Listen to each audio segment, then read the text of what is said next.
पुणे शहराला पाणी पुरवठा करणाऱ्या खडकवासला धरणातून पाण्याचा विसर्ग वाढवल्यामुळे पुण्यातील या एकता नगर परिसरामध्ये काल पाणी शिरल्याचं आपल्याला पाहायला मिळालं होतं।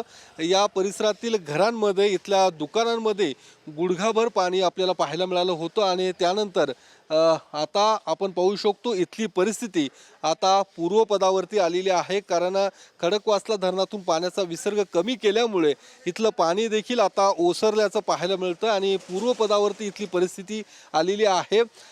या संपूर्ण पूर परिस्थितीनंतर आता या ठिकाणी जी काही कचरा साचला होता, इथल्या लोकांच्या घरांमध्ये कचरा गेला होता, त्याची साफसफाई पुणे महानगरपालिका प्रशासनाकडून सुरू करण्यात आलेली आहे।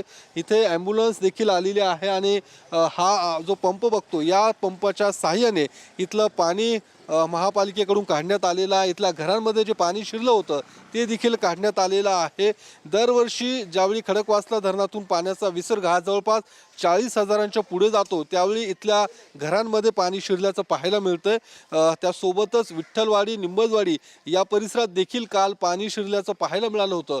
मात्र आता परिस्थिती पूर्वपदावरती आहे आणि त्यामुळे निश्चितच इथल्या नागरिकांना मोठा दिलासा मिळालेला आहे। कॅमेरामन अभिजित पिसेसह मी योगेश बोरसे, TV9 मराठी, पुणे।